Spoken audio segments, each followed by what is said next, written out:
Welcome to yet another episode of Curry's Mystery Box. In today's episode, I'm going to be talking about NFL things. I realize I probably shouldn't only talk about video games and movies. And eventually I'll get to talking about, the multitude of other interests that I have, but until then, as I've said before and as I will say again, lock in, broski. Lock in. Okay. I forget precisely what I talked in the previous episode, but it has no segue into the current episode, into the episode I'm doing right now. In today's topic, NFL.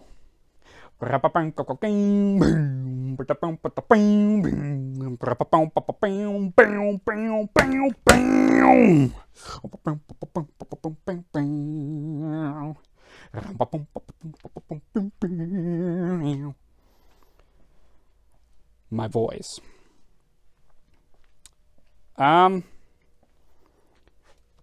Was any of that necessary? No. Am I probably going to do that again at some point in this? Probably not. Just also as a preface, if the recording sounds slightly different, it's because I'm recording through my SD card instead of trying to record through my phone. I don't know what it is with the current setup that I have, but it just doesn't want to work. So I'm just going to not do that anymore. I'm just going to record through the SD cards because it's way easier. Instead of fiddling with a bunch of adapters and a bunch of horse shit that I know is probably not going to work, I just press a button to record. Crazy as that one sounds. So, if the recording sounds slightly different, or if it sounds a little or if it sounds a little quieter, that's probably why. But I'll just boost the recording if I need to. Who cares? Who cares? Lock in. Okay. NFL. No, I'm just kidding. I'm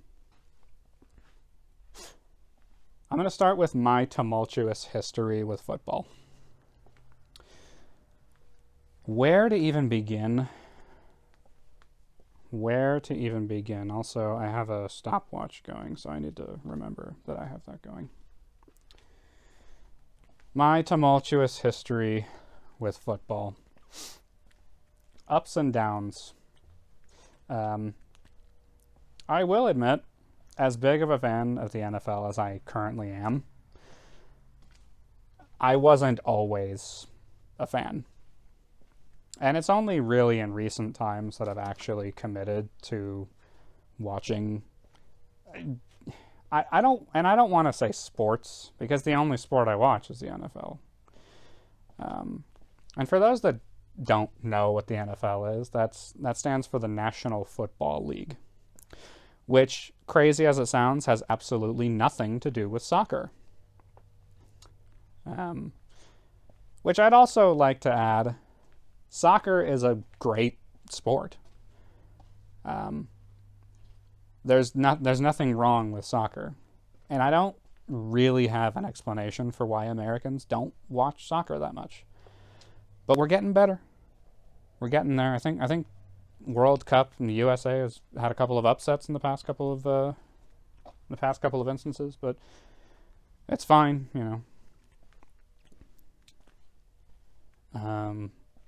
Until then, Americans you're the ones that make the active decision to not watch football. So therefore, if people reference famous footballers, and when I say football, I mean soccer players, people who reference famous soccer players and you don't know what the fuck they're talking about, or current memes that have to do with soccer, you don't get to complain.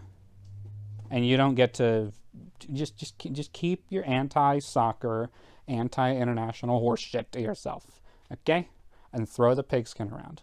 Which, by the way, NFL has gained international traction as well. There's plenty of countries that are that are adopting their own teams so that they can compete with the only country in the world that, at least for a long time, the only country in the world that actively participated in the sport. I know the UK.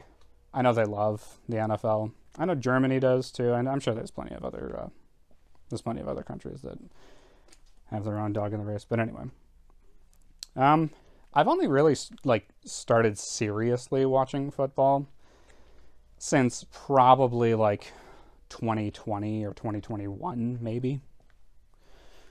And the reason for that was it's hard to say precisely, but I think, I don't know, getting into a relationship just changes you, and I learned shortly after getting into the current relationship that I'm in, that my girlfriend was a Packers fan. Now, before I eventually came around to being a Packers fan, as a Chicagoland native, it's kind of impossible to escape the whatever the word is, just forceful indoctrination into the Bears fandom. And what else can I say what else can I say about Bears fans that has not already been said? I can only give my own particular take on every NFL fan base, but I'm not going to do that because I'm not Barry McCackiner, okay? That's his job, not mine. Anyway, I've, the earliest known instance, the earliest core memory I have of football, of the NFL, God, I had to have been probably around 6 years old, somewhere around there. Yeah, I had to have been around 6 or 7 years old. And obviously I'd known about the sport, but I never really knew how dedicated and passionate my uncles were to particularly the Bears. And I know I'm not the only one that has had similar experiences to this, where you're going about your day, you're in your room, you're playing a video game or watching TV or whatever you're doing, and all of a sudden, and it's Sunday afternoon or whenever, and all of a sudden you just hear the loudest fucking gamma ray burst of screams and shouting. And you're like, what the fuck is that? Where is this coming from? And then you go to the garage or the basement or wherever they're watching the game. And you're like, what are you guys screaming about? And I'm like, we're watching football. What happened? The Bears are losing. Okay. What does that mean? I just, that, and I'm sure that's, I'm sure that experience isn't unique to me in particular. But that's for the most part how it started. I think it's weird, the first Super Bowl that I've ever, the earliest Super Bowl I have recollection of watching, that I actually watched a majority of as a 7 or 8 year old kid, was the Pirate Bowl. Between the Raiders and the Buccaneers. A lot of people forget that the Tampa Bay Buccaneers and the at the time, Oakland Raiders met in the goddamn Super Bowl. Now, am I going to say this was Tom Brady at his, the peak of his career? It's debatable. But I don't know. It's just it's kind of insane to think that at some point in the at some point in Tom Brady's career, peak or not, that of all the teams to make it to the Super Bowl, it's those two. I don't know. I always thought that was kind of strange. Um, Buccaneers, Raiders, Super Bowl. Um, 03. Yeah, I had to have been about 7 or 8 years old. No, I was 7. I was January 26th. Yeah, I remember. I don't. It might have been like Christmas break or something, or just some other strange instance or situation that led me to being at my mom's previous fiance or ex-husband or whatever, his house with my sisters and my cousins. Everybody else was doing their own thing. It started to get late, and I couldn't find anything to do, so I just turned on the TV in the basement, and lo and behold, it just so happened to be on. I think it was probably Fox or something, or whatever channel just so happened to be broadcasting it. Yeah, no, I just remember seeing those maroon or reddish whatever uniforms, those fucking hulking gigantic fucking football players just jumping around, hyping the crowd up. Just so happened to turn it on like right as they were coming out of the locker rooms for the coin toss or what have you. Very, very strange. This is in 2000. This was to decide the NFL champion for the 2002 season. Again, am I going to say that this was at the peak of Tom Brady's career? Not necessarily. What was the previous Super Bowl here? The previous Super Bowl, if the fucking page loads. Yeah, the previous Super Bowl, the Patriots won with Tom Brady. Like, see what I'm saying? Like, it's like pretty much like right around the rise of his professional career. I don't know. I've always found that really strange that in the era of Tom Brady, there was just this random Super Bowl of the of the Buccaneers and the fucking Raiders of all. I don't know. I'm just what was I gonna say? Okay. That was like the earliest Super Bowl that I remember watching, and I watched it in its entirety. Not knowing which team to support, not knowing anything about how football actually worked, not knowing. I'm fucking 7 years old at the time. I just was bored and just wanted something to watch, and I thought it was really interesting.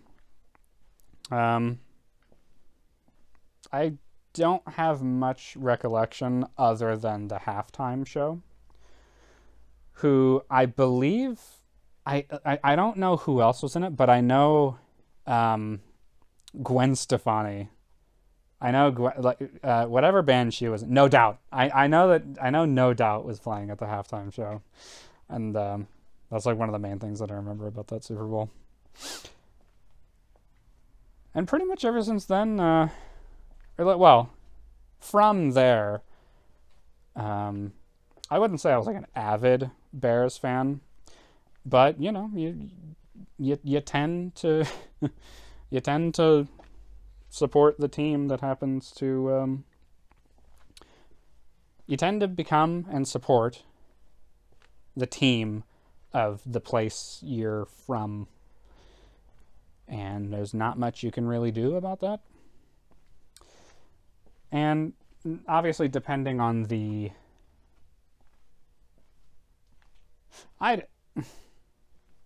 it might depend on the actual fandom, the actual team, the area you happen to come from in relation to that team, your particular social circle at that time, whatever it is.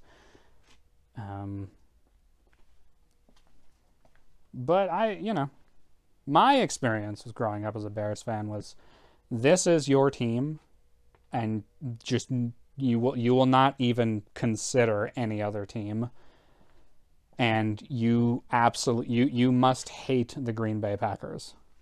That's what I was taught at a very early age of being a Bears fan, is that you're Bears all the way, Chicago ride or die, and fuck the Packers.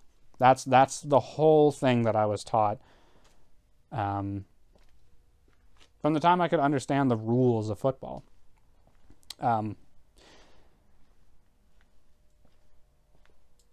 And, I don't... When you're told the same thing so many times, especially at that young of an age, you don't really have a choice but to start believing what it is people are telling you. I don't know. I never really, I don't know. I never really drank the Kool-Aid. I never particularly liked the Packers, at least at that point. But I never felt this.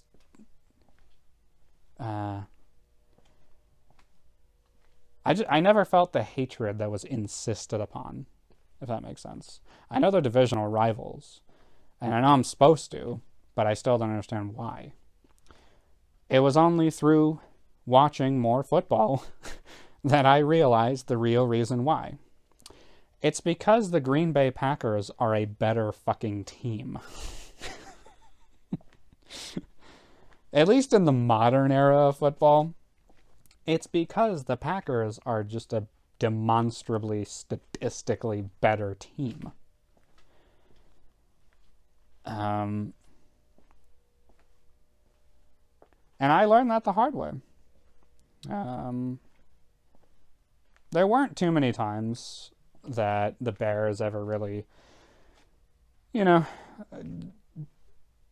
started to go on any particularly good playoff run. But when they did, they almost certainly were stopped by either the Vikings or the Packers. We're not going to talk about the Lions because recency bias, and also I got no beef with the Lions, except for the fact that this past season a couple of you have shown your true colors. That's all I'm going to say.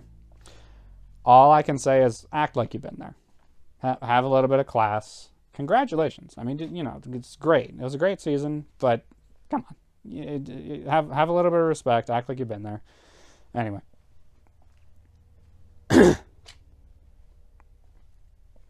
I never really felt any particular hatred toward the Packers or any team up until that point. And like I said, I finally understood why after enough playoff runs had been stopped by either a divisional rival or just bad luck with the Bears.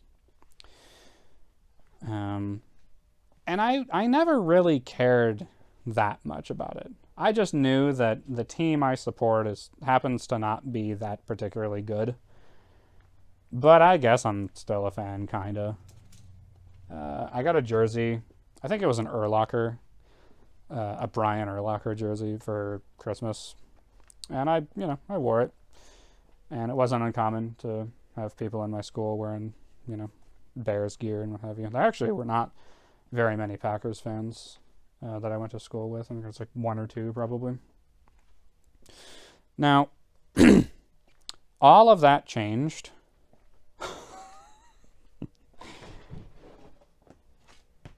Oh boy, all of that changed in hang on a second. All of that changed in December of 2010. I think was when that happened. 2010 Packers season.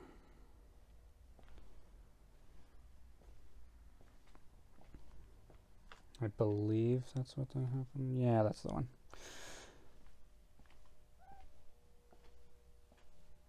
All of that changed in the year 2010.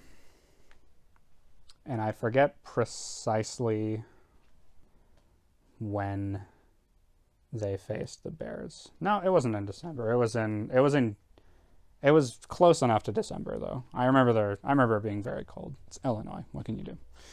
January 2nd of 2011. Um that was tough because the buildup of the Bears season up until then, just the momentum we had was just so eclectic. You couldn't really deny it. I mean, there was a palpable sense of unity throughout the Chicagoland area and its subsequent suburban areas. And when I say Chicagoland area, I mean just Illinois for the most part, northern Illinois. There were people that had already made fucking Super Bowl champ hats and fucking jackets and shit like that. And I'm sure that, they were probably, the exception to the rule because you have to be kind of a fucking idiot to do that. But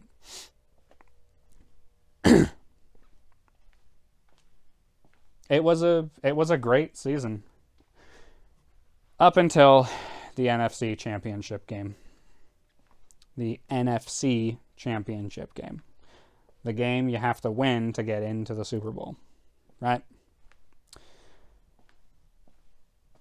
The Bears had, if I remember correctly, taken some. They had taken some upsets, I think. I don't know. From what I remember, I don't remember it being that difficult of a season, and I don't remember them having anyone. I don't remember them having anyone particularly tough in their way. I'm trying to find out. I'm sorry. I'm trying to type and fucking. Okay, let me go to the schedule here. They lost every game in the preseason. They won versus the Packers at the beginning of the season. They beat the Vikings. They beat the Lions. They beat the Eagles. I think, honestly, I feel like the Eagles... Yeah, I feel like the Eagles and maybe the Giants. Oh, yeah, and they also... They lost really badly to the Patriots at Soldier Field. So they're like, okay, let's regroup here. But no. January 2nd of 2011. The day I stopped being a Bears fan. Because, you have to understand, coming from a previous Bears fan's perspective, is that it looked so good up until then. It didn't look that bad, and it felt like we actually had a chance. Here we are, the NFC Championship game. And we've got momentum built. All we have to do is not lose. That's all we have to do. I believe Jay Cutler gets injured at some point, and I forget what it was. I don't know, an ankle or some horse shit. He gets injured on some play. He's then replaced by the second string, and that is when all hell breaks loose. We were already down, but we were not down that badly. I think we only needed one more touchdown. And we started getting we started getting what, I don't even remember what happened. It was so traumatic I almost don't even remember what happened. No, it's second or third down, takes a sack or something. Something happens. What the hell is that? That's a staple. That should not be on my foot. Ouch. Whatever happened to push them back uncomfortably close to their own end zone. And in order to get out of the weeds, you have to take a risk. So respect to the second string, whatever the hell his name is. for at least trying something. But that pick six in particular was so just blood curdling. Like you don't understand how miserable everybody in the house became when that pick six happened. Because not only was it a pick six, it was a pick six to BJ Raji. BJ fucking Raji. The defensive tackle. This fucking monster of a man. BJ Raji, of all fucking people, you throw a pick six. You not only throw an interception, but a fucking pick six to this fucking guy. And that was most of the reason that we lost that game. I've never seen, to this day, a more meaningful playoff meltdown. Or at the very least, like, had the chance to experience that. That's the kind of stuff that, like, you just don't... You just can't come back from. And pretty much ever since then, I just completely lost all interest in football. From there, at least, I lost a majority of interest in football, and I was like, this team fucking sucks. And this isn't the first time that we get something going. We didn't even make it to the playoffs, but we lose too many times to those fucking Packers. What is it that makes them so good? What do they have that we don't have? Turns out there's a lot of things they have that we don't have. They have an excellent management team. They have a diehard fan base. They're one of the oldest franchises in the NFL. One of the most respected franchises in the NFL by extension. And you hate to say it, but, you know, the more money there is, the better things usually happen. The better things usually turn out for the team. This isn't always the case, but with the Packers, it seems to be relatively consistent. Now, did I become a Packers fan that day? No. I just knew that I hated football. And I was like, I'm never watching another fucking game of football ever again.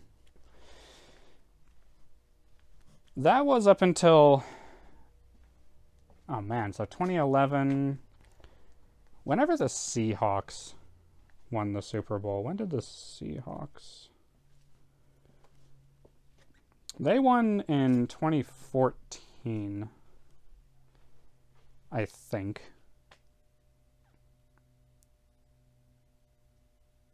Yeah, but did they... Wait, hang on a second.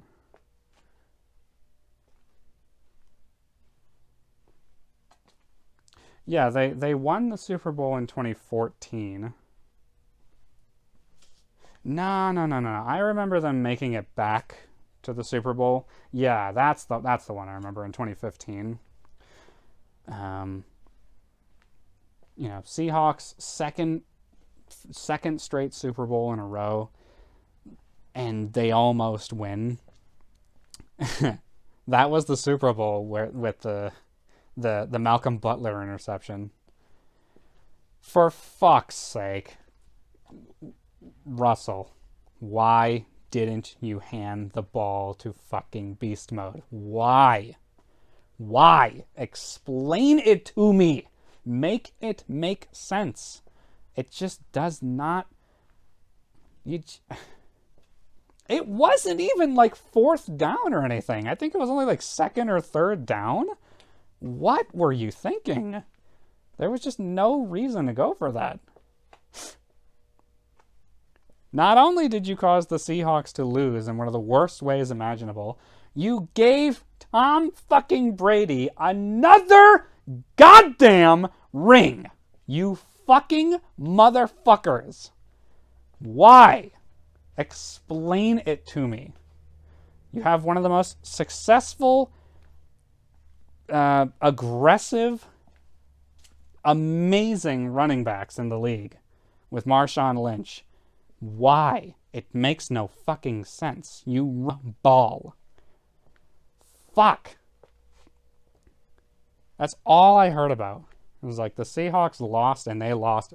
Like, don't pay attention to the points, because the way they lost was just so fucked up. It was just insane. And then I remember, I think the next year it was. Yeah, then the year after that, in 2016, it was the Broncos Panthers Super Bowl, and I was like, what the fuck is going on? Why is Tom Brady like seemingly so inconsistent? You know, because all you hear about is fucking Tom Brady and what have you, and then you know, you hear about enough Super Bowl action that doesn't involve Tom Brady, it naturally piques your curiosity a little bit. But nonetheless, I was like, oh, okay, that's interesting. But it never really piqued my interest that badly. It was only until I started following Super Smash Bros. Melee, weirdly enough, that I started to get a little bit more interested in football. And the prime catalyst for that is a player by the name of Mango. It's possible you've already heard of this person before, but he just so happens to be a diehard Eagles fan. Why he's an Eagles fan, I don't precisely know. But I don't know, he just is. I'm pretty sure he has said it's just one of those weird things that just kind of happened. His family weren't really even that big into football, I think. I forget what it was. I'm pretty sure it's mostly just because of the movie Rocky. But no, he's an Eagles fan. And he had only ever said good things about the fandom and the team, and I was just like, okay, what is it about this team that my favorite Melee player at the time likes so much? Like, what is so appealing about this team? And that was what started my Eagles rabbit hole adventure horseshit, if you want to call it that. I never really knew or understood like how, I don't know, it's a whirlwind of it really is a whirlwind of like some of the most memorable moments in NFL history that just so happened to, that the Eagles just so happened to take a part in.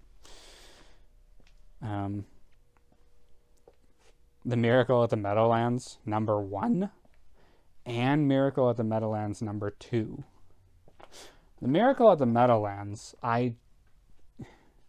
because up until that point, I never knew or understood why at the end of the game, the team always takes a knee. I was like, yeah, but couldn't they go for like extra points, or like what are they going to, get close enough for a field goal or something? I don't know, whatever it is. You might as well, if you're going to shut them out, you might as well do it in a more convincing fashion. I didn't know the majority of the reason that people take a knee and run out the clock when they can is because of one fucking play from the Eagles versus the Giants in like, I think it was 1970 something or 1960, whatever it was. Miracle at the Meadowlands. Yeah, 78. A fumble recovery by Herm Edwards. Yeah. The whole reason the fumble happened in the first place is because the offensive coordinator, Bob Gibson, told the quarterback of the Giants at the time, whatever his name was, Joe Pisarcik, that's his name. He told him, you will make a play happen or you're fired. You're going to be cut from the team. Bob Gibson, for some reason or another, was just really vehemently against taking knees. He thought it was like unsportsmanlike. That so long as there's time, that you should at least try to make some kind of play happen.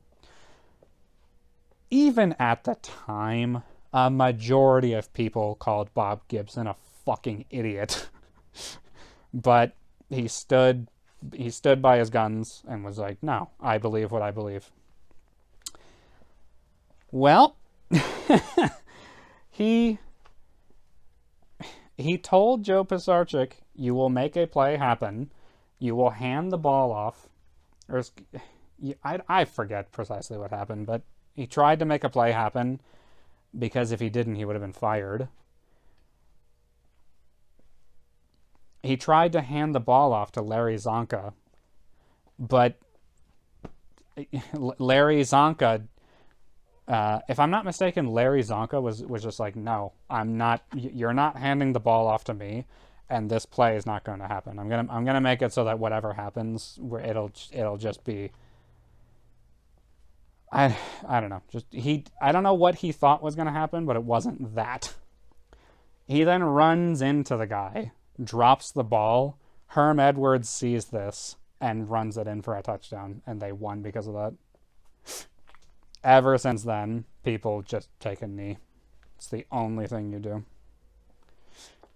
Legend has it that, because that wasn't like the last game of the season. Like the season ticket holders got together and threw their fucking they threw their ticket fans of the Giants, they threw all of their tickets and memorabilia into a fucking bonfire, and they were like, no, this is the worst thing that's ever happened to any team ever. And it was a miracle. That's why they call it the Miracle at the Meadowlands, because it's not like it was just a super unlikely play to happen that someone just got lucky on. That like he barely caught it. Like it wasn't something like David Tyree's helmet catch, where the odds were just stacked against them and they just so happened to get lucky. This was a play that literally just should not have happened. Like it's something that like it wasn't a victory pulled from the jaws of defeat. It was something else entirely. It was a literal miracle.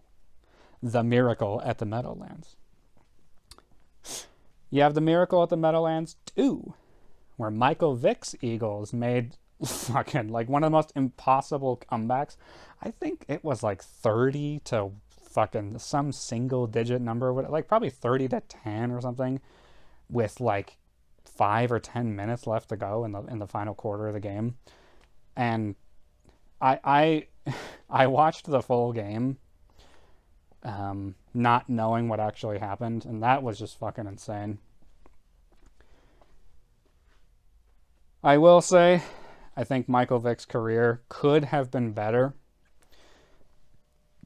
but so could, plenty of other football players who either happened to get unlucky or didn't have the best, just didn't have the best guidance, didn't have the best circle of people around them to guide them into making better decisions, really.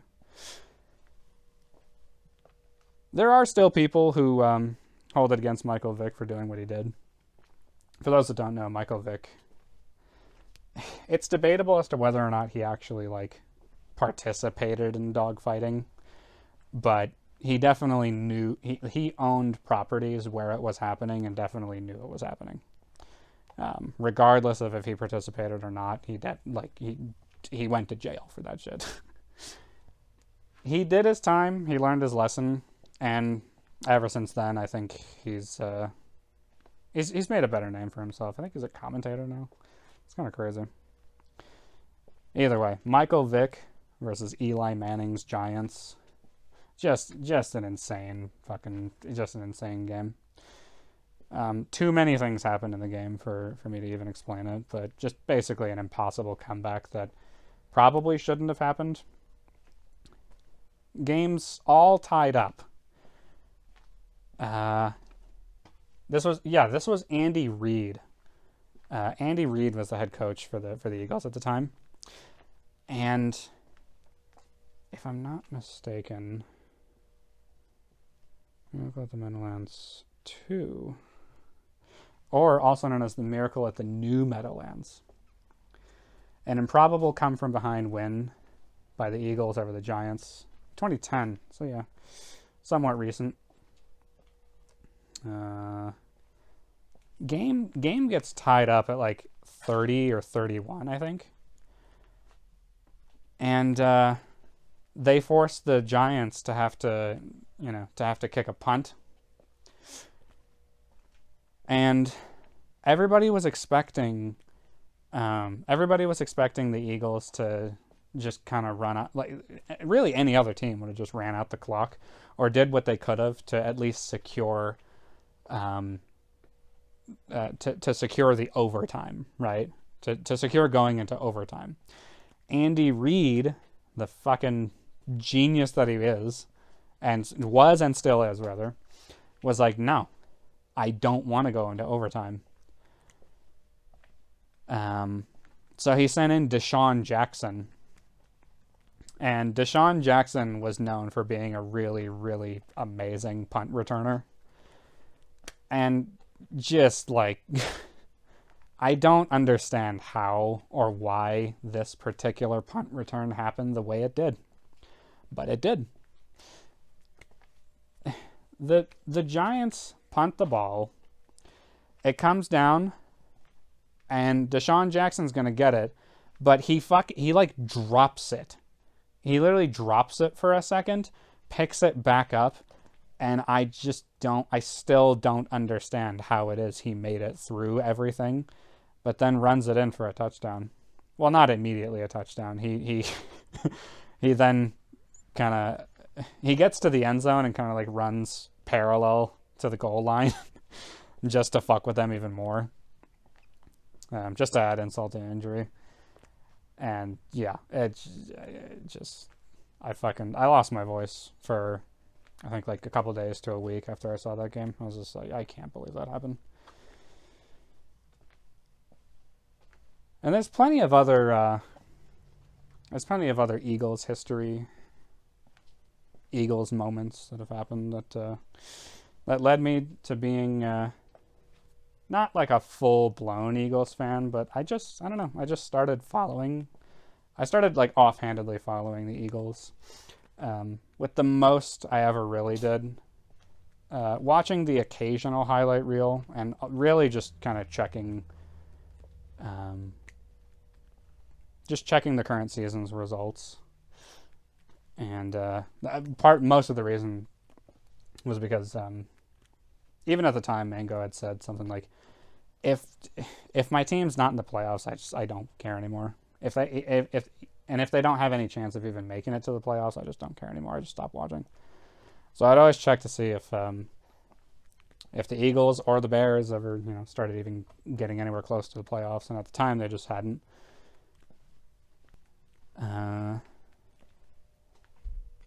Like 2016 to 2020-ish, the end of 2020, beginning of 2021. It stayed like this for that particular time being.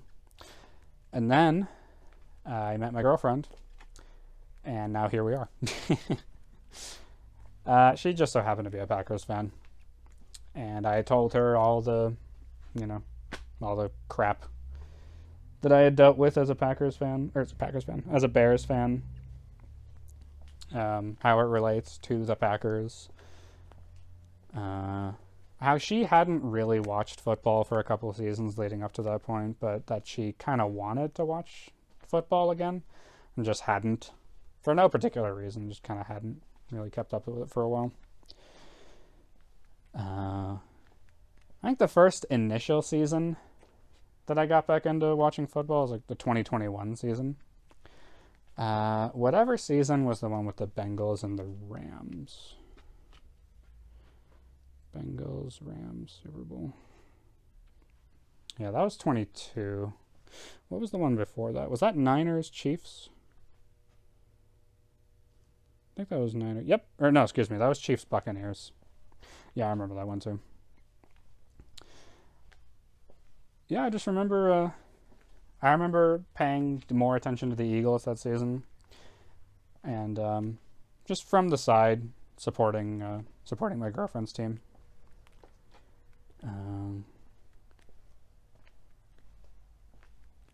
I forget precisely how it is. No, I don't know. I liked I liked both teams. And I'd slowly but surely started to express how it is that I felt about, or rather how I was supposed to feel about the Packers. And after watching enough games of those seasons, the 2021 and 2022 season of the Packers, I slowly but surely just started to become more of a fan.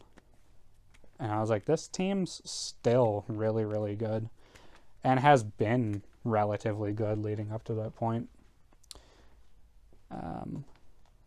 So what exactly is preventing me from being a fan of this team?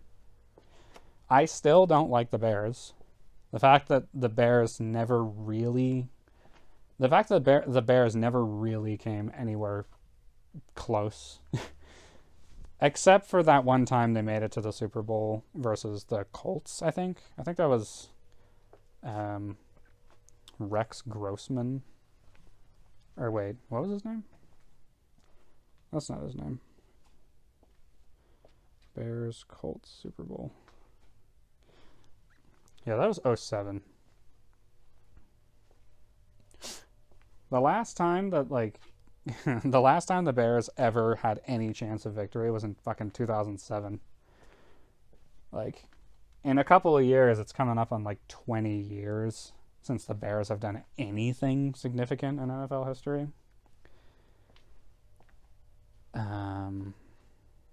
Let me see here. First team, blah, blah, blah, blah, blah, blah. No, it was Rex Grossman. Yeah. Just a team of friggin', I don't know about nobodies, but I don't know. If there was really nobody from the NFC that could give any other team a run for their money, of all the teams to make it to the Super Bowl, it's the Bears. And like, we don't know how we made it either.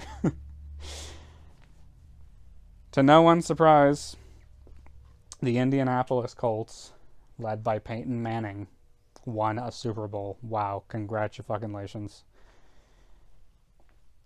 But pretty much ever since then, the Bears have really not done anything.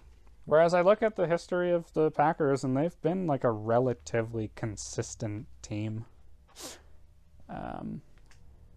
And what is considered the modern era of football, having a Super Bowl ring and multiple playoff appearances. And far and away, well, I don't know about far and away, but like generally speaking, the most consistent team in the NFC North. Does this make me kind of a bandwagoner? Kinda. I mean, not really. I don't know. It'd be different if they were just coming off of like a Super Bowl loss or a win or some other, like, I don't know. I just so happen to be start watching football with my girlfriend. She happens to be a Packers fan. I see how they do in the 2021 and 2022 seasons. And I'm like, yeah, this team's pretty good. What's really stopping me from being a fan? Other than my family still being diehard Bears fans. At some point I've said to myself, listen, I'm a grown fucking man. And to tell you the truth, secretly, I've always liked the Packers colors, green and gold, more than I've liked the Bears colors. Just something about them. I've never liked the Bears colors. I've never liked the Bears fans. I've never liked Bears culture. I've never liked fans' attitudes, really. I've never liked just how over-aggressive and fucking confrontational everybody is who considers themselves a Bears fan. Whereas in my adult life, I've never had a single bad experience with a Packers fan. Not one time. I keep saying it, but what's preventing me from being a Packers fan? So I realized the answer is nothing, so I started being a Packers fan. But I also realized that I still like the Eagles too. So what am I going to do here? What's preventing me from liking both teams? Again, nothing. So I just like both teams. Am I going to say equally? No, because you can never really like you can never be a dual fan of something and like both teams equally, because those teams might meet each other in the playoffs. And if they do, you're gonna have to pick another team over the other. So at that point, I decided I'm going to be a Packers main, like my main team is going to be the Packers, and my secondary is going to be the Eagles. They are both green. They are both relatively consistently good teams, kind of. They both have somewhat, well, I don't know about both. The Packers have reasonably respectable fans, although there are some people that do complain about them. Whereas it doesn't really matter where you go. Everyone has an annoying Eagles fan story. But I've met enough Eagles fans, and they're fine. They're chill. At least the ones that I've met. It would be different if I was a Bears and Packers fan, dual fan, because that would just be insane. Like, you can't... There's just some things that aren't done. You understand? You can like as many teams as you want, so long as they're not divisional rivals. You can't do that. You can't be a Bears and Packers fan at the same time and expect people to not have a problem with that. I don't think there's a human being... There's not a single person on the planet that would have a problem with a person being a fan of the Packers and the Eagles. Those teams have next to, like, nothing to do with each other. Except for the fact that they've met in the playoffs, like, once or twice.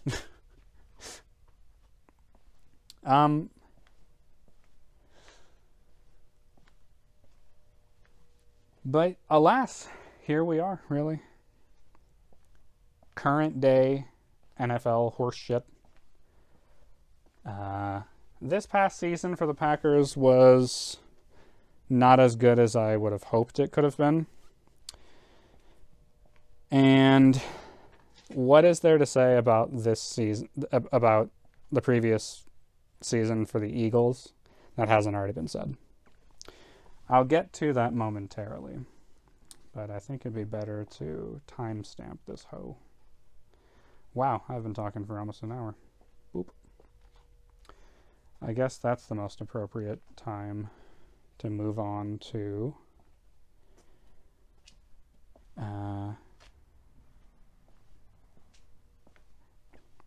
at some point I'd also realized that, like, one of the primary reasons I started watching football again was because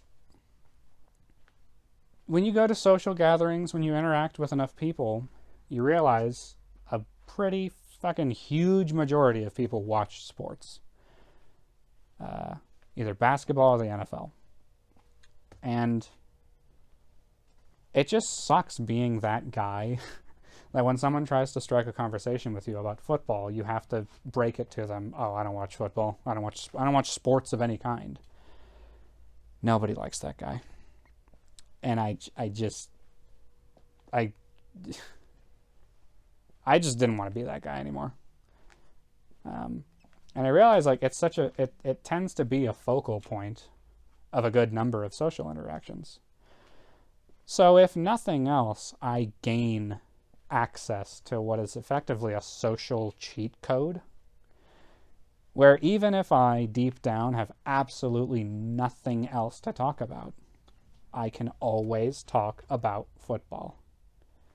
And there's a good chance someone will have something to say about football. And you can hold a conversation with somebody without even trying. It's so easy.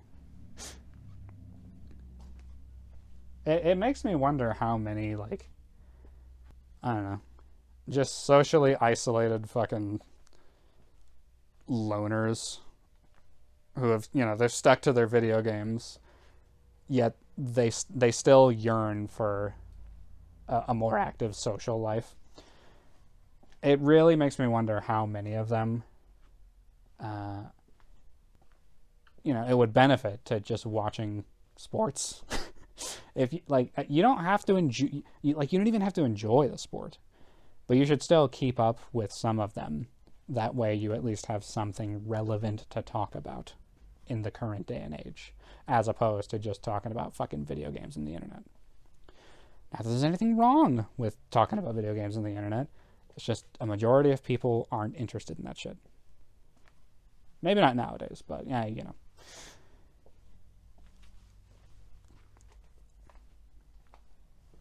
Let me see here. I'm going to timestamp that bitch again.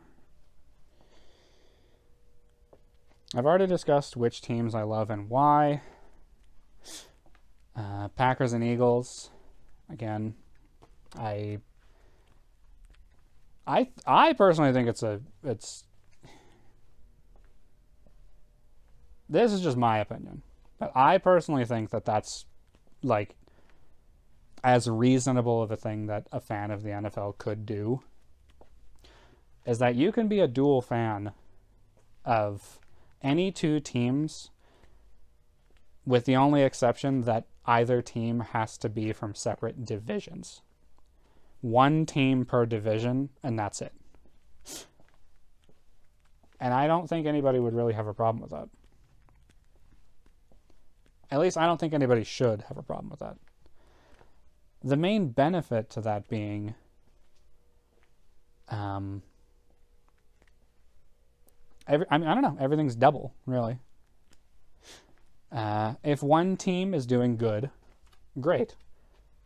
If another team is also doing good, great. I hope they don't meet in the playoffs.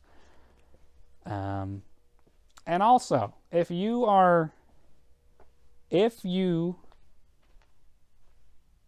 considering being a dual fan, whatever your primary team is, your secondary has to be another team within that conference. Let's say, for example, your primary team is an AFC team. Your secondary must be an AFC. There should never be any, because there should never ever be any situation where both of your teams just so happen to make the Super Bowl. Like that's just fucking stupid. The best of the worst situations that could happen is that if both your teams who happen to be from the same conference, NFC or AFC, happen to meet each other in the playoffs. At the very least, they're never going to meet each other in the Super Bowl. And that's fine, right?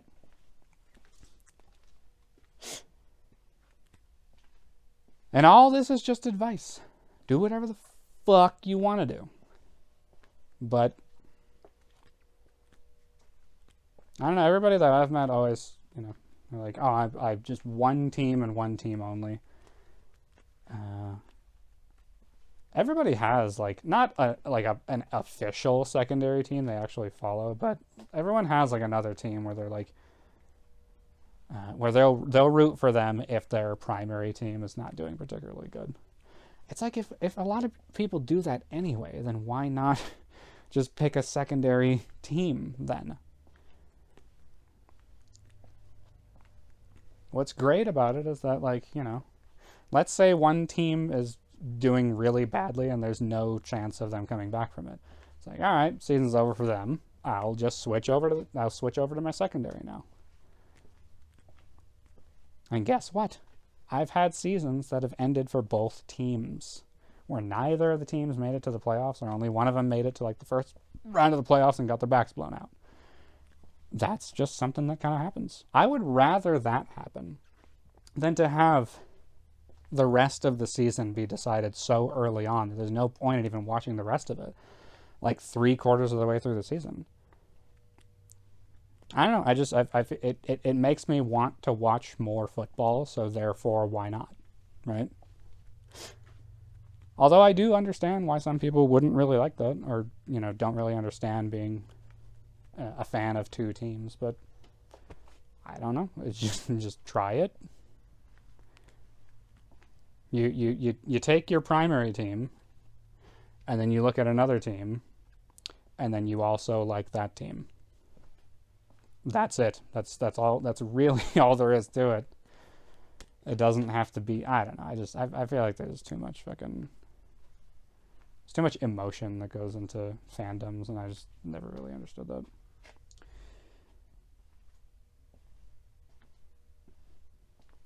Okay. NFL lore and interesting facts that I can't forget about. Um, I'll start with one of my favorites, and that is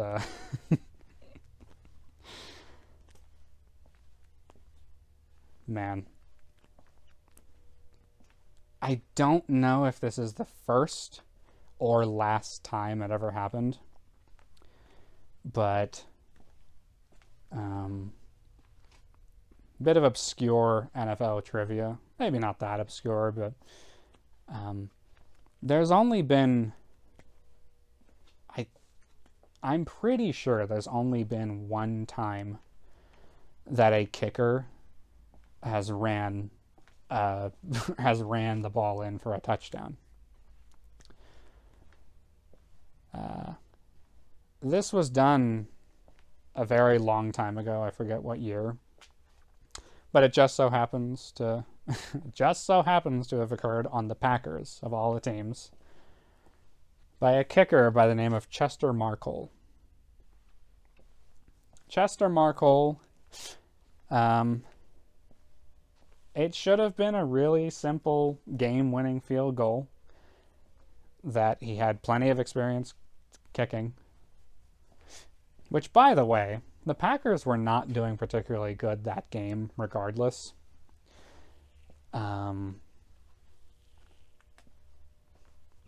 Yeah, it's really... Hang on a second. Chester fucking Markle, dude. Yeah, Chester Markle.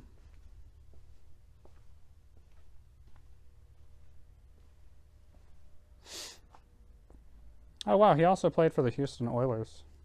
It's pretty interesting.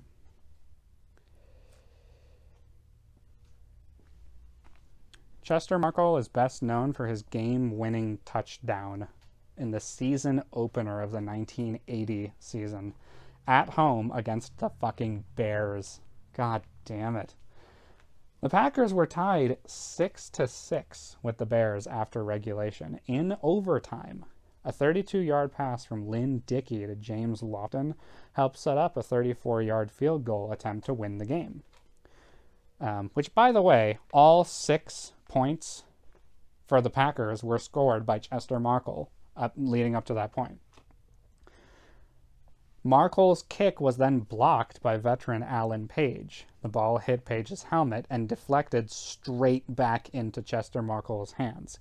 He caught the ball, ran around left end, and was able to run 25 yards into the end zone for a 12-6 Packers victory.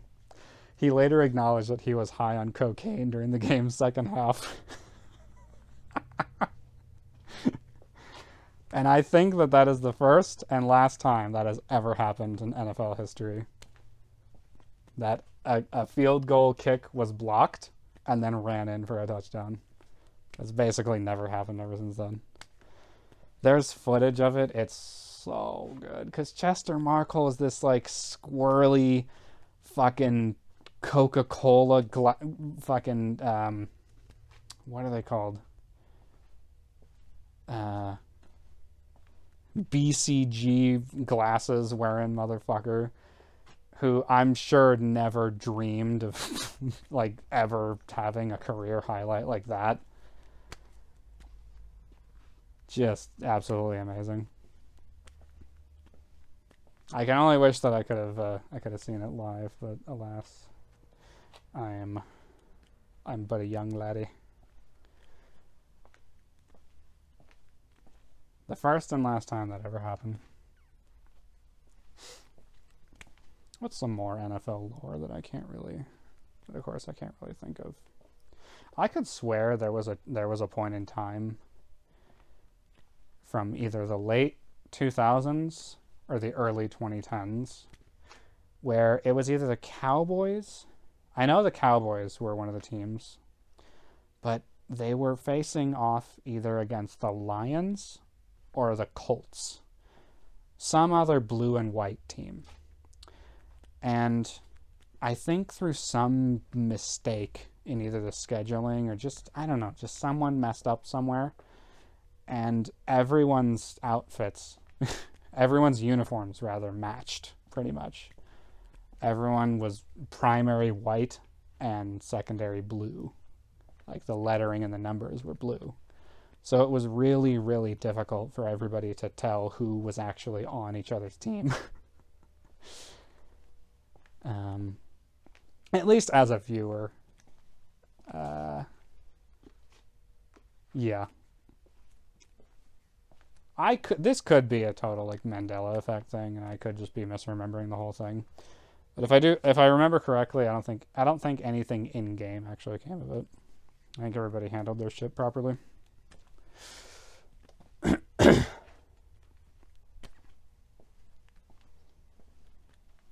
The Immaculate Reception. Oh, God. The fact of the matter is, there are still salty Raiders fans who claim to this day that play just doesn't count, even though there is footage of the ball not hitting the ground. The Immaculate Reception, if I'm not mistaken, was between the Steelers and the Raiders, I think. Why do I keep doing that?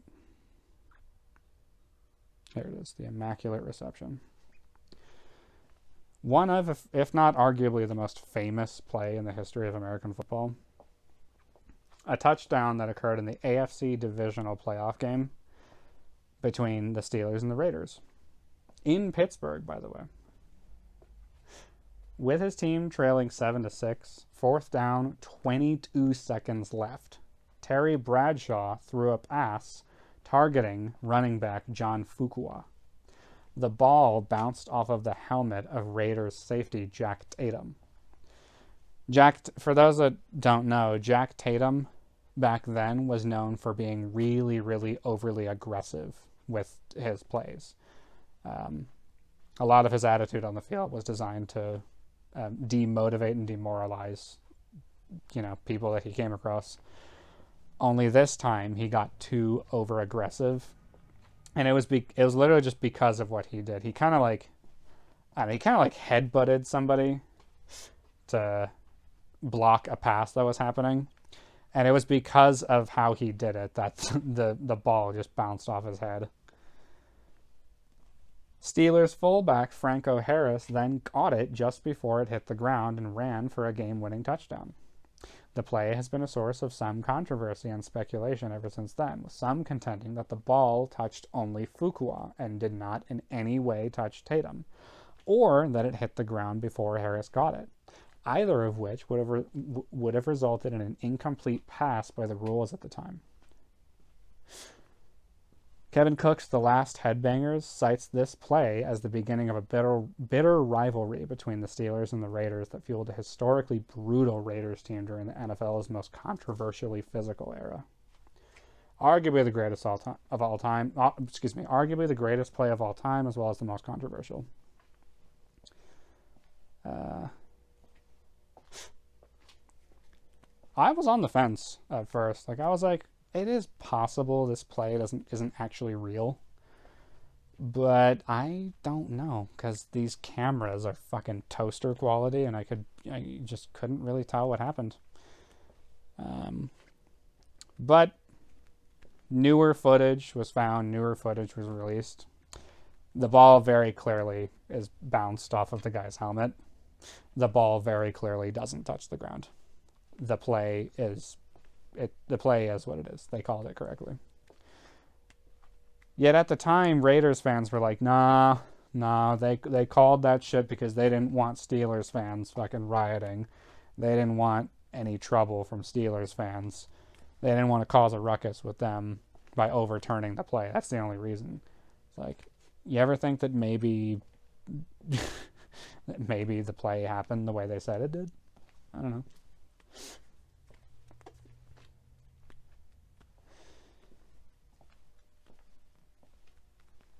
One of my favorites, like NFL blunders and bloopers, are some of my just all-time favorites. And some of them are not that big of a deal, and some are less meaningful and less impactful than others. One of my favorites that I actually I distinctly remember seeing was the butt fumble, which, by the way,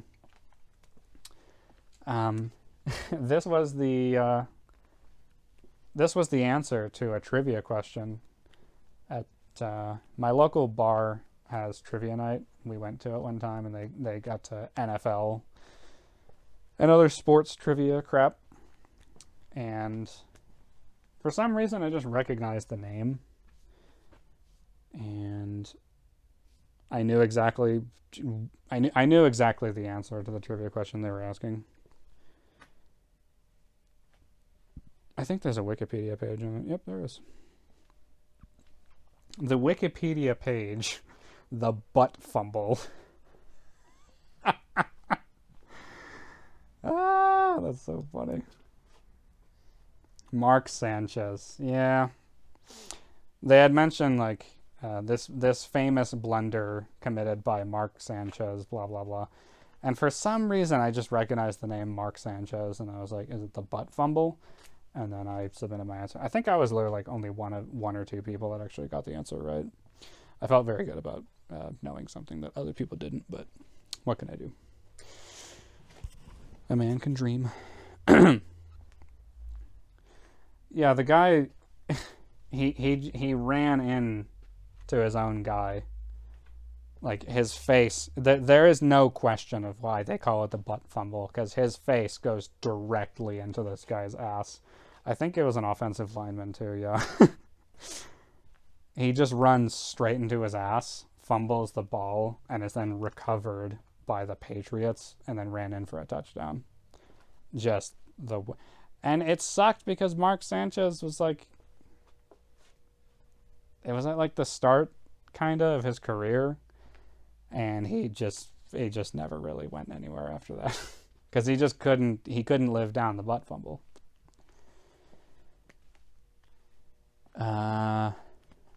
I'd always thought that surely at some point there would be someone in the heat of the moment run the wrong way for a touchdown, thinking they got a touchdown. Like, I'd always thought that at some point that had to have happened. And it turns out it did happen. Wrong way, Jim Marshall. Yeah. Wrong way, Jim Marshall. Oh, God. Who did he play for? Vikings. Yeah, of course. Of course he did. Sure he did. God damn it. That's so funny. Alright, where is it? I'm so sorry, I'm trying to find it. Difficult to imagine anything more embarrassing than that. In 1964. That was a very, very long time ago. They were playing the 49ers. The Vikings led 27-17 in the fourth quarter. The game was in the bag, especially when the Niners coughed up the ball in their own territory, and Jim Marshall, a 6'4", 260-pound Vikings defensive end, recovered it. Marshall started off running, only the wrong way toward his own end zone. Everyone knew what was going on except for Jim Marshall, such as a disbelieving play-by-play announcer who said that Marshall is running the wrong way, thinking he scored a touchdown.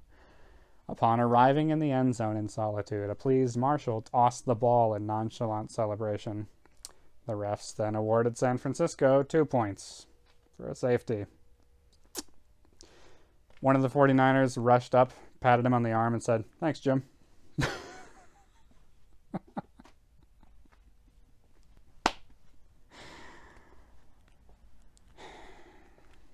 That's something like that's something that happens at your kid's like t-ball game. Like, I've seen shit on like America's Funniest Home Videos of a kid like hitting the ball at a t-ball game and then running the wrong way for a home run. and everybody screaming as loud as they could, "You're going the wrong way," but you're still going. Did it happen in the modern era of football? No. Does it matter? Not really. I don't know if they ended up losing that game, but that's surely an embarrassing fucking thing that you could possibly... Not the most embarrassing way to lose. Something I already almost started with was that Seahawks Patriots horse shit. I just don't... I want to know what the hell was going on in Pete Carroll's mind. You're like, let's run this play. Surely no one's going to know this is coming. Doesn't matter if they know it's coming or not. It's the 1 yard line. It's not that risky of a play, and it's not 3rd or 4th down. What the fuck are you doing? What are you doing? I'd have to say my favorite of all NFL blunders has to be the kick six.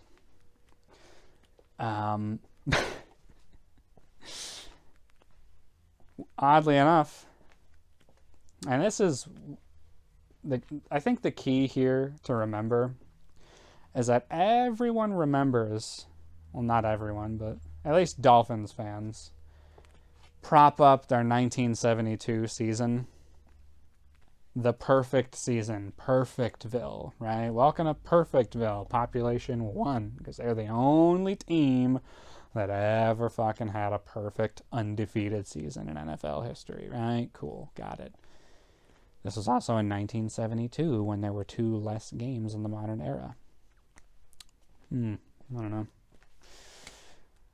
This was also when, I don't know, a bunch of other crap that happened in olden days football that probably wouldn't happen in today's day and age because of how many rule changes have been implemented since then. But whatever, who cares? What if I told you that the 1972 Dolphins season was not as perfect as people remembered it? What if I told you that in the Super Bowl, that literally in the Super Bowl they won versus the Redskins, and that's what team they were at the time. They were called the Redskins. I'm not saying that it's okay to say that. I'm just saying that's what they were. Okay, good, got it. What if I told you that in the Super Bowl, one of the most embarrassing, shitty, comically bad plays in NFL history happened in that Super Bowl? It was called the kick six.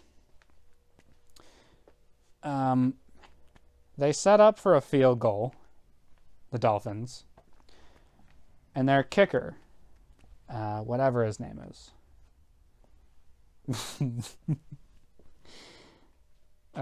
What the fuck was his name?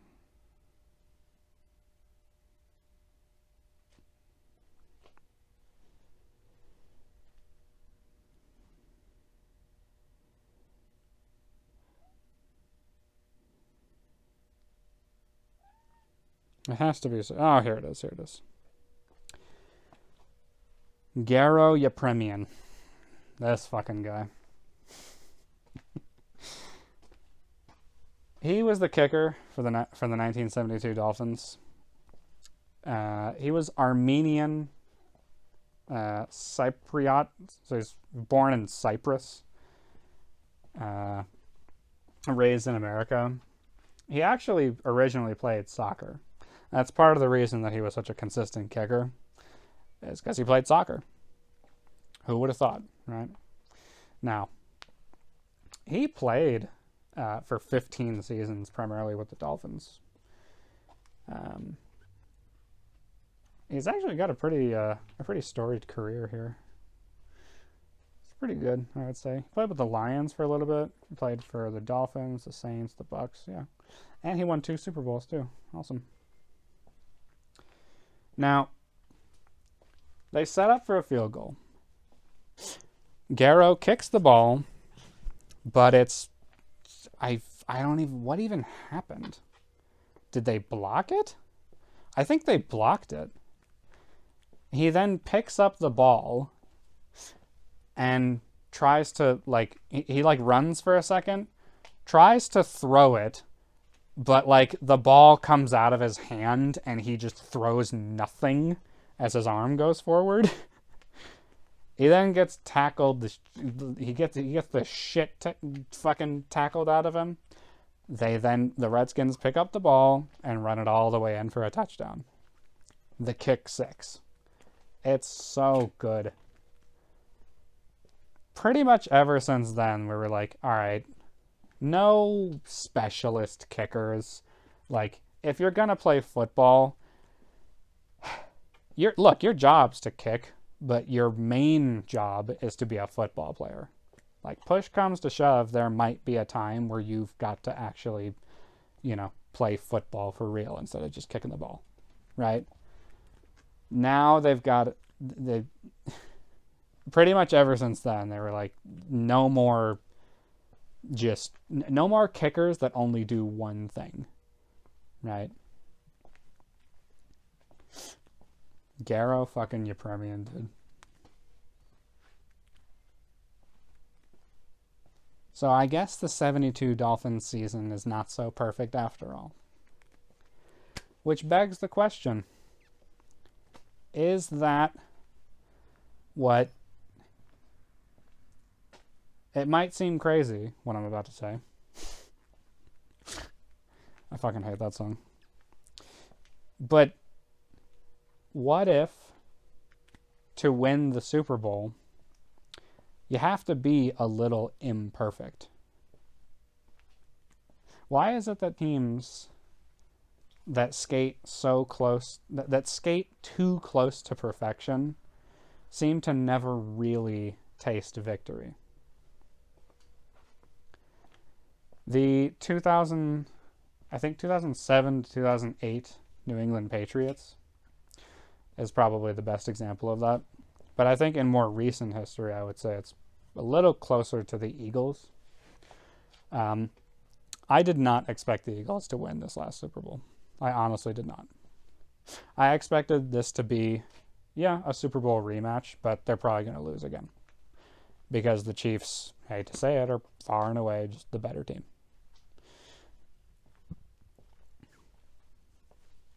Something strange happened that day. And if I remember correctly, they were up like 36, I think. Or like just a very large number of points to nothing. And I've never seen anything like that. Obviously, I haven't really been watching football for long enough. But I've never seen a Super Bowl blowout like that badly. It was just insane. And there were Chiefs fans at the bar that I went to that I, at some point, just started to feel bad for. Because like, how can you even sit there and watch that? To its completion, mind you. To continue the act. Like, takes a mental fervor that I personally just can't envision having. Like, I just can't. It wasn't even that crazy of a game. The Chiefs just played really, really bad. They really just played pretty badly. And there's just not much else to say about it. Some people say that, the Eagles, they had surprises for them. They, this, that, and the other went right for them. They got lucky. Oh, the Chiefs actually lost on purpose. There's a blah, blah, blah, blah. Here's my theory. The Eagles inadvertently made their sacrifice to the gods. I think that's what's necessary for a team to actually win, is to make some kind of sacrifice. You can't be too perfect. You have to have just a tiny little bit of stank. If this was the case, The 07-08 Patriots would have won that Super Bowl. The Giants would have lost. If something a little embarrassing had happened during the regular season or even during the Super Bowl, they probably would have won. But they just didn't. The gods weren't pleased. You have to give them some kind of sacrifice. What was the sacrifice that the Eagles made? The mayor of Philadelphia trying to spell the word Eagles on national television and failing to spell this 6-letter word of her city's team. ELGSES? Elgs? Seriously?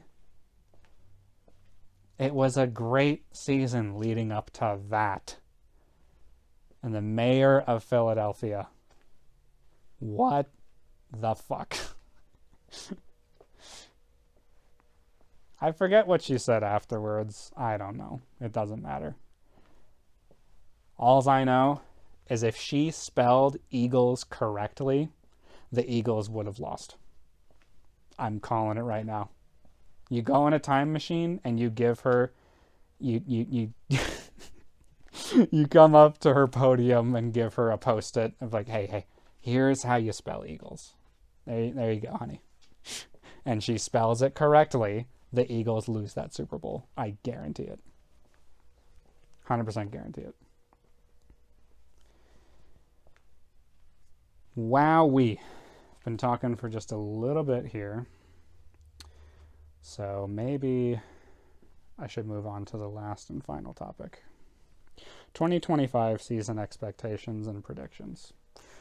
Dude, the Lions, you are lying out your ass. You are lying out your ass. Literally, lying out your ass. You see what I did there? Yay!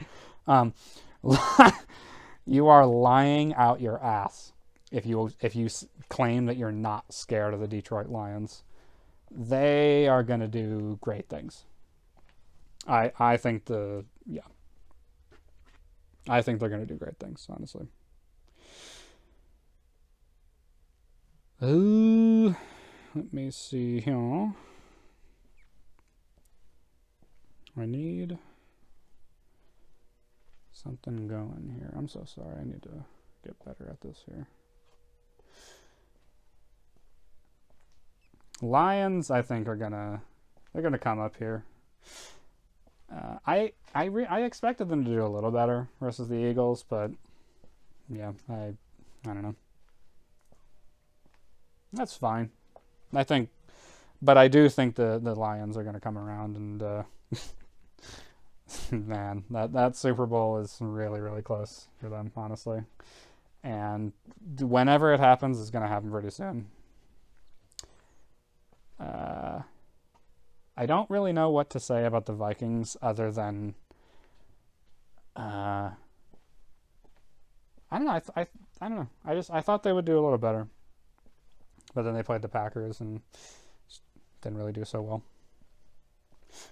I don't know if they kept Sam Darnold, and I'm glad that the Vikings got Sam Darnold, by the way, because a lot of people saw how Sam Darnold did on the Jets and were like, yeah, this guy sucks. Other people saw it and was like, yeah, the score doesn't really reflect particularly well, but look at the way the guy plays. He's a good football player. He's a good quarterback. Packers, it's very clear we need some wide receiver talent. I don't know if that's the only thing we need, but that's definitely the elephant in the room. I'm never going to sit here and say that, yeah, we just need some wide receivers and we're going in for a Super Bowl and saying, not necessarily.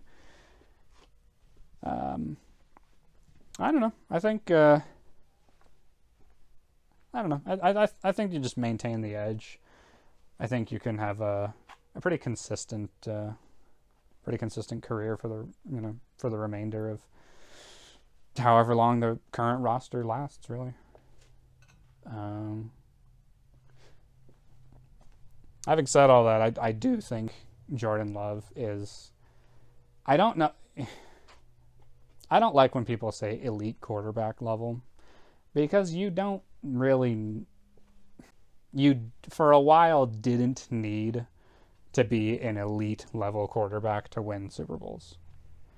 Um, Now, at least in like the modern meta of football, and this is, I hate to say it, this is part of the reason why I'm not convinced Joe Burrow is going to necessarily have as much success as he did in the Super Bowl versus the Rams. He's more of a passing quarterback. You have to have you have to be able to rush. Like, just the long and short of it, you have to be able to rush. In the modern meta of the NFL, you have to be able to rush as a quarterback nowadays to see any level of success. As for the Bears, sell the team. I'm sorry, but honestly, like, the only way to see success with the Bears is to sell the team and start over. And also bring back the fucking Honey Bears. Oh yeah. Yeah, you guys thought I forgot that the Bears used to have a cheerleading squad. They were called the Chicago Honey Bears. Whatever happened to that? Hmm? You're one of the only teams in the NFL that doesn't have a cheerleading squad. What's up with that? Bring them back. Buccaneers, relatively good season, all things considered. I really, truly do think Baker Mayfield could do great, amazing things. Yeah, no, I believe in Baker. No matter what happens, I believe in Baker. He's a great quarterback. He's a great player. Um, Buccaneers struggle in a couple of areas, but for the past couple of years, they've been just the quintessential wildcard team where randomly the best team can just lose to them. Falcons. Didn't Kirk Cousins play for the Falcons last year? Yeah, he did. I don't follow NFC South teams enough to really formulate an opinion about them. Um, I I don't like where the Panthers have gone after um, what's his name? After Cam Newton stopped playing for them. Current quarterback, I forget his name. Is it Andy Dalton? I forget. Yeah, I don't know. Just not really much to say about it. Not much to say about the Saints either. I just don't really follow either of those teams particularly well. Rams. I don't know what happened after the Super Bowl they won, but everybody just kind of coasted off. Well, the star players of that team just kind of coasted off with a win, except for Cooper Kupp. Puka Nacua is a fucking beast. Like, everybody should be scared of Puka Nacua. And also, like, that guy definitely has several teams knocking on his door talking about, please, can you please play for us? We would benefit from having you so much. Seahawks. Didn't Geno Smith get traded to some other team? I forgot. I don't know. I wish I followed the Seahawks enough. Considering I live in the Pacific Northwest, you would think that I would pay more attention to the team that a majority of people talk about, but I really don't, honestly. Cardinals. What's his name? I forgot his name. Who plays for the Cardinals again? Who are you? Roster. There you are. I should know his name, but I'm just blanking on it. I do apologize. Kyler Murray. That's your name. Keep the memes coming, but so long as Kyler Murray plays for the Cardinals, he will never do anything. And it's not his fault. The Cardinals are a cursed franchise. They are a cursed franchise. You look into the history of, I think it was like a Cardinals something or other game versus whoever. And supposedly the win that they got from that season was not actually like technically real. And basically the football gods have just been angry ever since then, and that they should return that title. They should return that trophy to the rightful owner, to the rightful winners of the trophy. Then all will be right in the football world. And then the Cardinals can start fresh. Keep the memes coming about Kyler Murray, him being short, which, by the way, that's only relative to the fucking monstrous giants that play in the NFL. But Kyler Murray is fucking 5'9", 5'10". He is average height on his worst day. He just looks short by comparison because everyone else is gigantic. And say what you will about Kyler Murray, that motherfucker can ball. Like, his passing game is so good. And what's weird is his run game is also really good, too. Yeah, he runs like a toddler trying to run away from a fucking bee. But, like, he's really good scrambling. Like, he's a weirdly good quarterback. Let's see here. So sorry, I gotta go back here. Niners. Honestly, just an unlucky season. I think Brock Purdy still got it. I think they just had a really unlucky season. Yeah, I don't know. Either invest in better second strings and secondaries, or train the current ones better.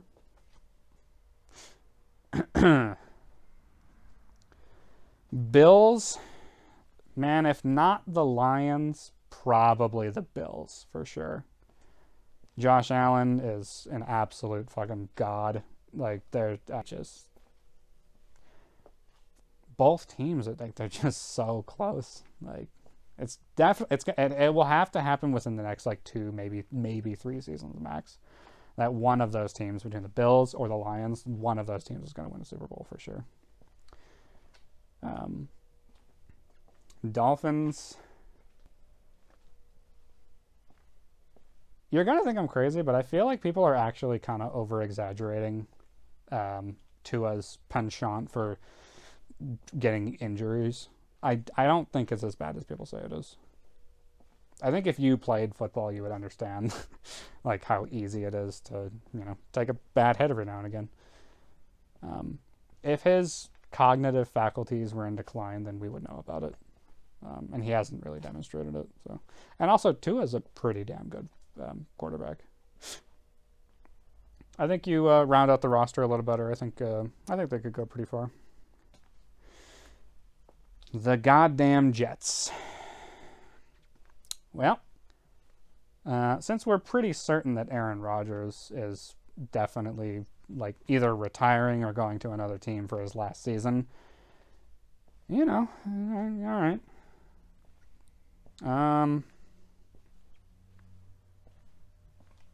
Is it a cursed franchise? I mean, I don't know. I used to think that, like, as an ex-Bears fan, that like it wasn't possible to be more jaded and frustrated with your team. Yeah, talk to the average Jets fan and tell me you think you have it bad. Just look at the Jets. The goddamn Jets, okay? Just look at the Jets and tell me that you have it hard, because you don't. Patriots, get a new coach, seriously. Belichick I just don't know what the fuck he's doing. I don't know. It was a dynasty franchise. What the fuck happened? You can't sit there and tell me you don't have the money to craft a well-rounded roster. Like, I don't know. I don't know. Honestly, I'm just sick of Bill Burr. Like, let me start over. I'm sick of Bill Burr being so frustrated with the team. I want him to actually be happy that his team wins every now and again.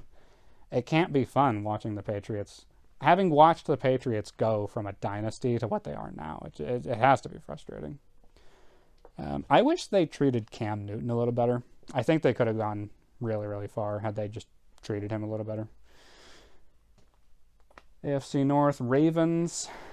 Man, they part of the reason that it's so difficult for the Ravens is because of scheduling. They usually have pretty consistently difficult schedules. So if they're gonna win a Super Bowl, they're gonna have to earn it. They're gonna have to earn it or get lucky a few more times than average. I think they're actually a really well-rounded, pretty good team. Lamar Jackson's fucking amazing. Let's see here. Steelers are a weird team right now. I don't know. I honestly think that you just tighten up the screws a little bit. I think they'll go pretty far. I think give Justin Fields a chance, and I think it could work. Honestly, I'm not saying Russell Wilson doesn't have it. I'm just saying, I don't know. Bengals. I already said it. I think the era of the passing quarterback is just either very close to over or pretty much over. You can't go anywhere if you can't rush, and Joe Burrow is not particularly good at rushing, unless I'm mistaken. And there's this whole unless there's some revisionist history going on. I don't remember seeing Joe Burrow rush that much. I remember him getting sacked a lot in that Super Bowl versus the Rams. The Browns, I don't want to talk about it. All I can say is if you're a Cleveland Browns fan, just keep at it. Surely, eventually, something good will come your way. Texans.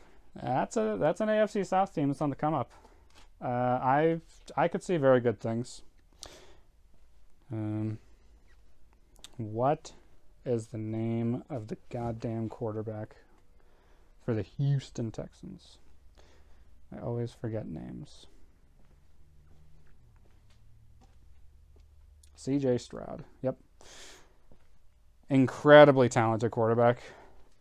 A lot of people just complained about the offense last year, and it gave him some trouble every now and again. But I don't think that's going to be as big of an issue this season. Every team's going to have its weakness, though. So what are you going to do, right? Indianapolis Colts. I honestly don't really know enough about the rest of the teams on the AFC South. Colts, Jags, and Titans are just kind of interchangeable to me. I'm just not really, I don't know. I thought the Jaguars were going to do a little better with Doug Peterson as their coach, but oh, looky here. It turns out having a Super Bowl winning coach is not all it takes to be a good team. Turns out there's a lot of other more complicated things that go into it. And last but not least, the AFC West. I don't know if this last Super Bowl was a fluke. I cannot imagine Andy Reid, of all people, or the Chiefs going through something like that ever again.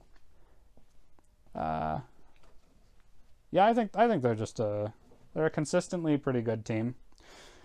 But I also actually do predict some rule changes for next season. Everyone's complaining about rushing being, not necessarily rushing, but Patrick Mahomes in particular being a little too overprotected in the league. Everyone complained about the fact that it's like, look, if you're going to turn yourself into a runner, then you don't get to complain and cry to the refs whenever you take a hit.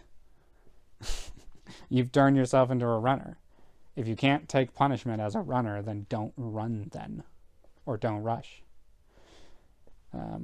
I think to satisfy viewership, I'm fully convinced the NFL is going to they're going to impose like one or two rule changes that make it so that quarterbacks still have incentives to rush, but they're gonna be a little less lenient on just shit calls when it comes to like roughing the passer type shit. Chargers did weirdly good this season. I think they actually. I don't know. I honestly, I what? Wait, what's the Chargers quarterback again? Justin Herbert. Um, Justin Herbert's really good. I honestly think that with a better roster, he could do some great things. I don't know the precise weaknesses, but what can you do? Broncos, they started kind of iffy, but they finished pretty strong, I would say. I see a good future for Bo Nix, as well as just the rest of the team for the Broncos. It's unfortunate because my girlfriend's ex-husband is a Broncos fan, and neither of us really want the Broncos to do particularly well because of that. But what can you do, right?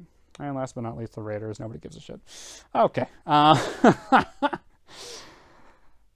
I'm just kidding. I don't know. I don't know. I wish I paid enough attention to the Raiders to really have an opinion. Like I said. Good God, how long have I been talking? Hour and 46. Yeah, I think that'll do it. I think I've talked enough footy ball. I think I've talked enough sports ball. I don't want this podcast to turn into like. I don't want to talk about sports too much, but I don't know. I don't know, man.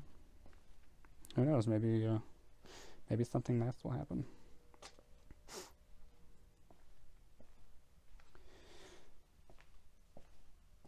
I'll sign off the same way that I sign off every episode. There's always something to be learned from everything, even from the most unexpected of places. I find that to be true, like, most of the time. I think especially true from the most unexpected of places. And there's really not much else I have to add to it other than I don't feel like watching the XFL or any other football type program to make up for the fact that we have to wait until, August or September for the next season. I will just let me suffer in silence and let me do what I want to do. Okay? And no, I'm not watching the preseason. Okay. You have yourself a wonderful whatever time of day it is. And goodbye.